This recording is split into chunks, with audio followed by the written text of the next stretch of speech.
Hello, everybody. How are you doing? Welcome back to Man City Unplugged.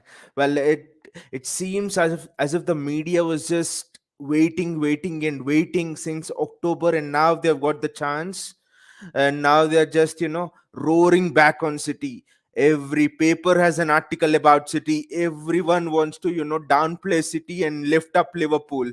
Even in that match against Crystal Palace, the commentators, at least, I mean, before halftime, in the first 45 minutes, at least the commentators mention Liverpool 10 times. When Liverpool play other teams, they don't mention City, then they're mentioning Liverpool. It seems as if everyone is against us. It seems as if everyone wants Liverpool to win. It seems as if they're acting as if the entire universe is conspired to let Liverpool win and City are the villain here. Well, when we were raking up victory after victory from October to what February, from October to February, how many matches have we lost? Draw against Southampton, and that's it. Then there was no talk about City, the title race, and all. But now suddenly, you see articles like this. When you see articles like this, it really hits you somewhere. We've been playing so well all this long, and now everyone's telling City were not the force. They were under Pep. Maybe City need a finisher. City need a striker. Well, Chelsea bought a striker, £100 million striker, right? I'm not comparing teams and all of that, but just to have a fair discussion, right? How many goals have City scored? 60 goals, roughly. And how many goals have Liverpool scored this season? I mean, sorry, what is the goal difference of Liverpool? 60, and what is the goal difference of City? 55, 5 goals difference. And both City and Liverpool, if you see how many goals Liverpool have scored and how many goals City have scored, there's just a difference of what, 5 goals or something.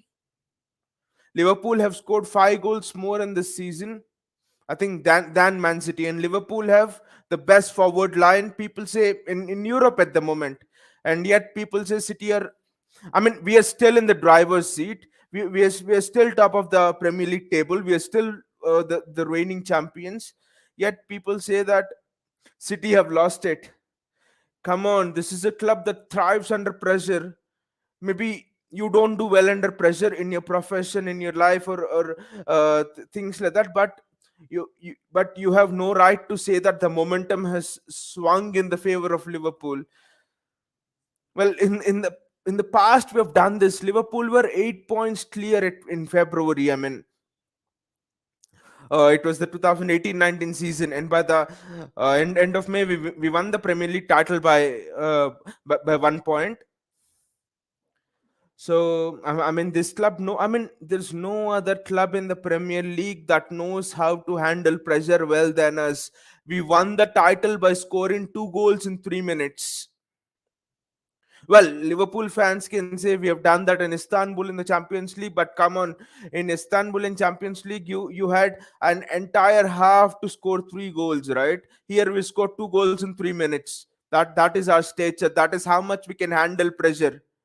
Even if we were behind by 3 points, and Liverpool were top of the league, leading us by 3 points, I would still be confident about City. I would still say that City are the front runners for the Premier League title. It's just because of our ability, the way we have been playing.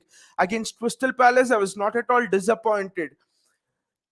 I mean, yes, I was disappointed in a way that that we lost the game. I mean, that we drew the game. Well, a draw seemed like a loss there, but in an overall sense, but that was an instantaneous disappointment. But in an overall sense, I felt like we deserved more from the game.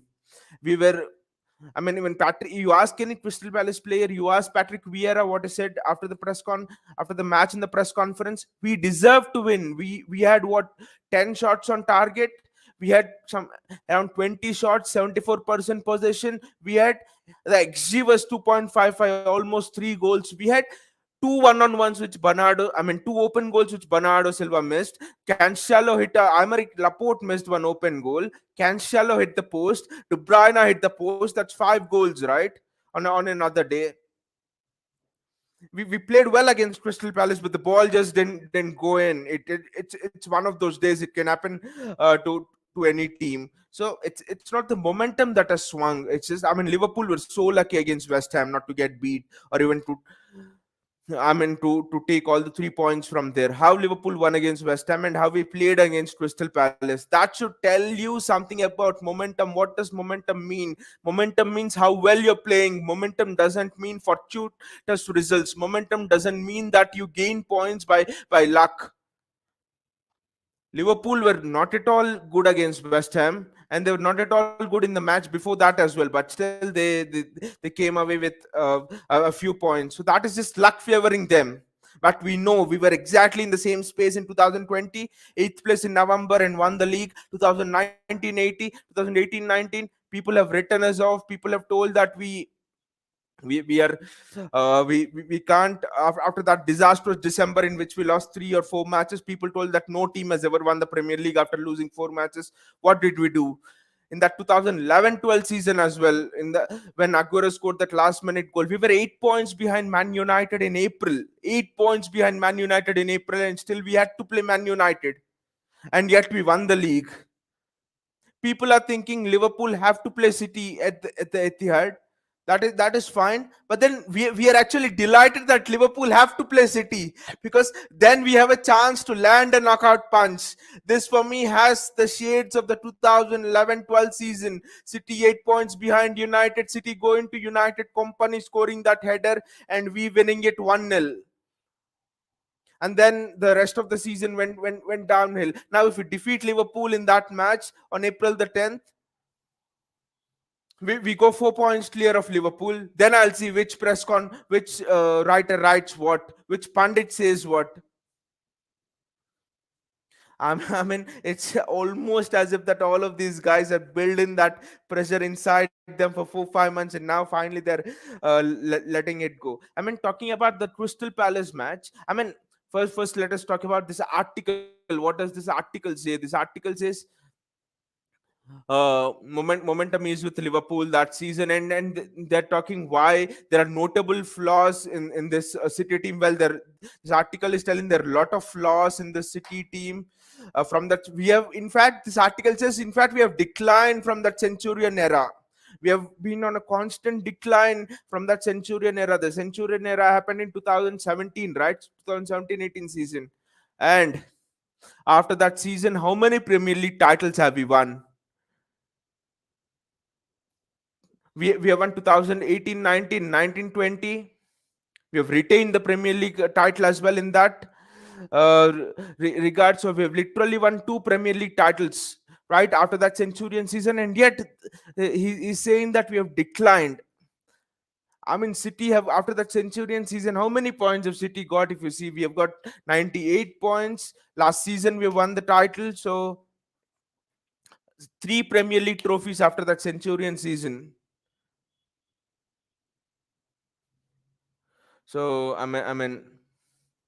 I don't know what this article is talking about. See, we have got an average of 2.47 points per game this season, and just because we drew against Southampton and just because we lost against Spurs, yes, the game against Spurs, there were some tactical flaws which we discussed in the past on this channel. But apart from that, we were flawless throughout the season. I mean, you can't expect us to win every match. I mean, in that period between October to February, when we literally only drew with Southampton, people were talking as if even a draw is a loss. We drew against Southampton, and the reason we drew against Southampton, the season says that teams like Southampton have found out the recipe. Wow, you have discovered the famous recipe of Coca-Cola, and now you'll rise up a brand like that. That is how these people are talking. Well, eh, this article says that teams like Southampton have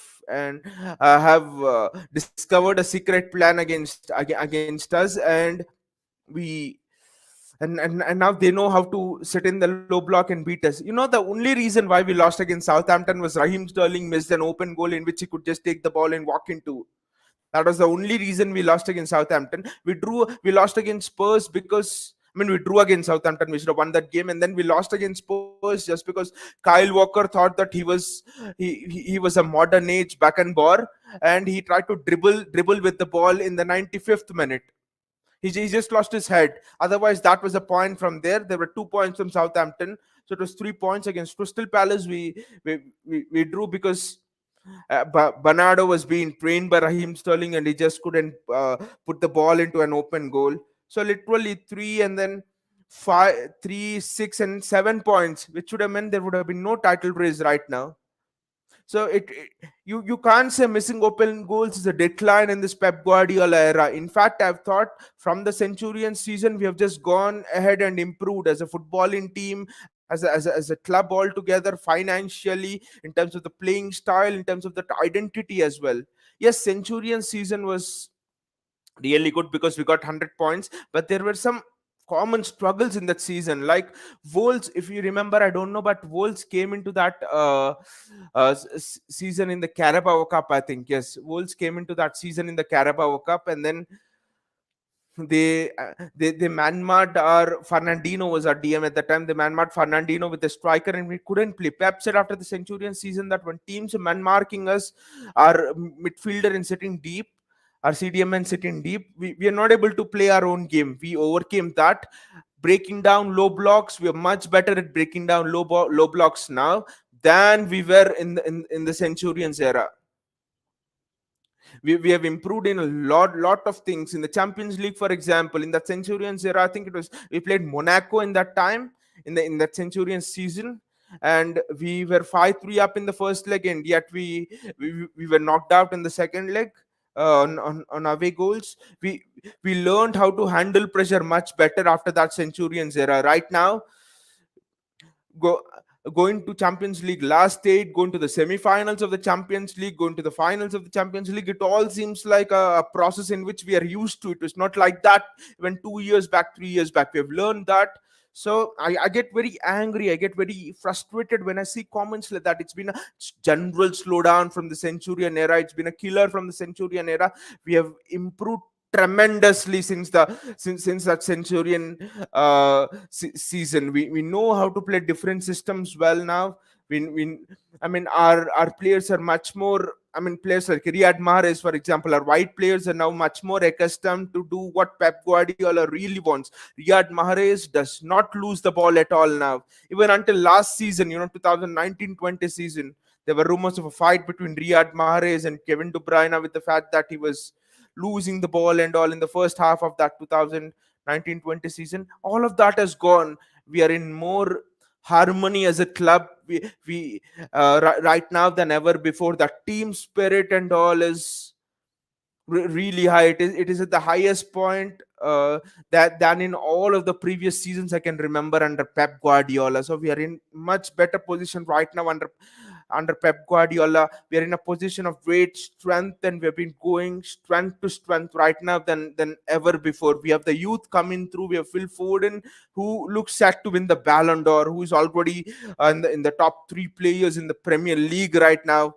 The way he passes from deep, the way he understands different positions, the way he can defend both in and out of position, the way he can keep the ball and defend as well, the way he can maneuver the ball in tight spaces. He's become an all-round player, and we have a bunch of youth. We have a supply chain of youth coming through right now. It's almost like you have James McAtee, who's said to be the next big thing, but then you also have Cole Palmer, you have an Oscar Bob, you have Kaiki, who's already started in an FA Cup game for City. So you have 3-4 young players who are ready to come on to the first team. So it's an well-oiled machine. And also people are talking about Erling Haaland. We have Julian Alvarez.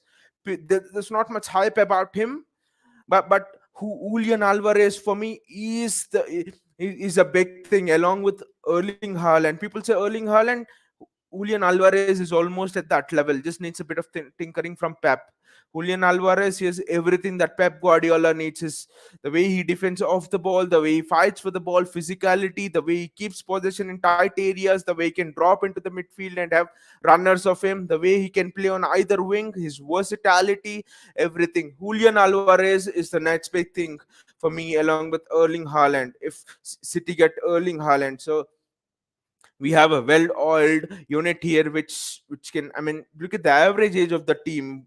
Bernardo is just 27. So for the next 4, 5, 6, even the next decade as well, for me the next decade looks the brightest for City. So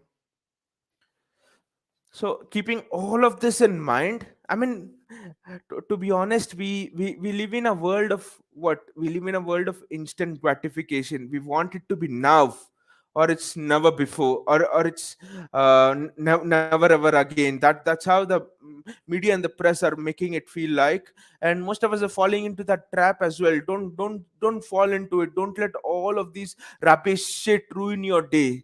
People are talking like as if City don't win the Premier League this season, they're over. They're not successful under City. Then they start comparing to what Jurgen Klopp has spent and what Pep Guardiola has spent, and all of that rubbish. Yes, City have spent more money than, than Liverpool under Jurgen Klopp, but there are reasons why they needed to spend it. When were City taken over? 2009, 2010, right? So how do we develop the financial muscle to compete with your Man Uniteds, with your Liverpools, with the Chelseas, even with the Spurs, with the Arsenals, now with West Ham and Everton also getting money, Aston Villa getting money? So how do you compete? How do you develop the financial muscle? You have to spend, you have to invest. And people don't realize that. I tell you, world of instant gratification, the world where someone creates a meme on the spending of City win the Premier League title, they just create a meme on how much Liverpool has spent and how much City have spent, as if you've just bought the league with that money. All this nonsense, and people are falling into that. No, we had to spend so much of money, not just for the players. It could have been easy for Pep to maybe buy Kylian Mbappe, buy Neymar, then buy Messi. Messi could have come realistically, right? And then just create a team that would last for 2 3 seasons. Devin De Bruyne in his prime now, Bernardo Silva is there. Create a team that would last for 2 3 seasons, and then just it's over. But no, the owners, the board, Pep Guardiola, they wanted a long-term project. They wanted a sustainable project right from the grassroots. We have been developed. Now you look at the all of the spending of the last decade is coming to fruition. Now you see the supply chain of players coming through. You see the development alongside, I mean, along the City Stadium in the city of Manchester. All of those things. So don't let this rubbish that if we don't win the Premier League title this season, perhaps a failure, perhaps a flop, everything's over. Liverpool are the greatest ever English team. The press will say that, people will say that, because they're envious of the heights which City can achieve. Just look at it. Julian Alvarez will be here next season. Kylian Mbappe sorry, not Kylian Mbappe, sorry, Erling Haaland will mostly be here next season. So it's almost like you have a team that is almost ready to explode into the next decade. So even if we don't win the Premier League title this season, everything will be okay, because we know where we are going. We know, we know our path. We know what we want to achieve. So I think just be calm, and this season as well, we have been in situations like this. In fact, we are the masters of situations like this, soaking up the pressure. That match against Crystal Palace hurt, but then it is in matches, it is after results like this that City can really raise themselves and get flying. We have the players. We're not on a decline like some of Manchester United, or someone like that. We are in a position of absolute strength. And why should this club feel pressure? I mean, fear being chased down by someone. Pressure has been dear to this club, right from 1990s, right from when we were relegated, and all of that. Still, we were getting full houses when we were relegated. When our crowd knows how to, knows pressure. We were under pressure multiple amount of times, multiple relegations, promotions. The 2011 season turmoil is not new to the club. Being put under pressure is not new to the club. At this point, we have become so strong that pressure is like, it motivates us now. Well, pressure, right? We go and see 93-20, a replay of the 93-20 clip. Last 3 minutes, we score 2 goals. Can it be? And you ask a question: can this season be more pressure, more pressureful than that 93-20? The 3 minutes of that 93-20 2011-12 season? The answer is no. So and guys, we are still 1 point ahead of Liverpool. So, and we won the league by how many times? 2011-12 season, we won the league by being level with Man United just by goal difference. 2018-19 season, we won the league by 1 point, competing toe to toe with Liverpool. So, the media, people, outlets, everyone, fans of Liverpool, everyone are talking as if the pressure is on City. The pressure was on City so many, even 2 3 years ago as well, and we did it. Doing there, I mean, being there, doing that is different than, and Liverpool have been in this position in the past, 1 point behind City, and they were not able to chase it down. So two parallels, what can happen. And for people who thought that City have bottlers and City have thrown this title race away. The title race was never as far as, I mean, never done and dusted in January as the media suggested to you. City were never 14 points clear because Liverpool already had, I think, 3 games in hand or something, even in early January as well. And on this channel, we were constantly talking about the need for City to keep up the momentum because Liverpool had 2 3 games in hand, and they have to play us. And if they win all of the games in hand and they play us, it could pretty well come down to 3 points, or even being level with us. So we knew it since January or something like that. So, and also this article talks about us being lucky in the wins over Aston Villa 1-0, Chelsea 2, Chelsea 1-0, both the games and all of that. But we earned those results, right? We were so perfect in those games. I think the writer of this article is just, I mean, not just this article, it has been mentioned many times, so many times in the media as well, that City have got a lot of lucky results this season, and Liverpool have not had the stroke of luck and all, but we have made that luck, right? If we had won 1-0 against Crystal Palace, what would your Jamie Carragher and what would your Gary Neville be telling? This is the hallmark of champions. This is how champions play. When they're not doing well, they get the job done, right? And if the ball, it's just 3 yards that Bernardo Silva missed a setter of a pass from Jack Grealish. 3 yards the difference between the words which the commentators will say. Jamie Carragher would not have felt as much confident, right? If Crystal Palace would have won, City would have won 1-0 at Crystal Palace, right? So don't take too much into these comments. And we have been there. We have done that in the past, and I'm somehow getting the feeling that the Champions League also will be really good for us this season. So let us hope, and still trouble is possible for us this season. All the talk is about Liverpool's quadruple, but it very well might happen that Liverpool could just end up with the Carabao Cup this season, and then I will come here and read Liverpool echo very loudly for you all. And and treble is still possible for us this season, so we'll take it game after game. The process will just enjoy the process, enjoy the games, and we have a match against Southampton this Sunday as well in the FA Cup. So I'll see you all there, and take care and see you all.